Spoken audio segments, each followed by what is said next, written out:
দুনিয়ার বুকে তুমি এই চারটা কাজ সুন্দর মতো আদায় করতে পেরেছো, যাও যাও, আল্লাহ পাক রব্বুল আলামিন আজকে তোমার জন্য ঘোষণা করে দিয়েছে। এই যে দেখো জান্নাতের আটটা দরজা দেখা যায়, যে দরজা দিয়ে তোমার মনে চায় সোজা ওই দরজা দিয়ে রবের জান্নাতের ভিতরে ঢুকে যাও।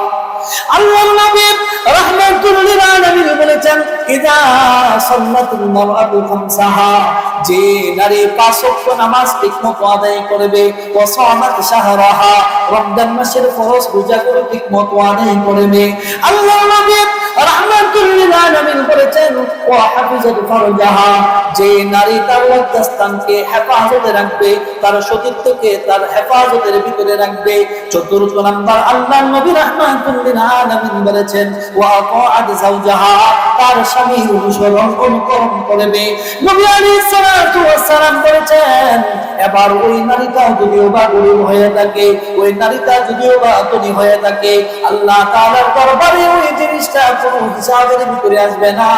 আল্লাহ পাক রব্বুল আলামিন হাসরের ময়দানে ওই নারীর জন্য স্পেশাল জান্নাতের ব্যবস্থা রেখেছে।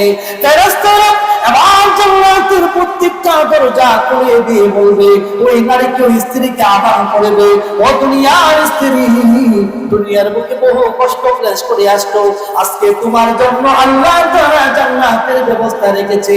তোমার যদি মনে চাই, এই যে নামাজের দরজা দেখা যায়, রোজার দরজা দেখা যায়, তওবার দরজা দেখা যায়, ইস্তিগফারের দরজা দেখা যায়, হজ ওমরা করার দরজা দেখা যায়, এই যে মানুষকে ক্ষমা করার দরজা দেখা যায়, এই যে ৮ প্রকার দরজা জান্নাতের ভিতরে আছে।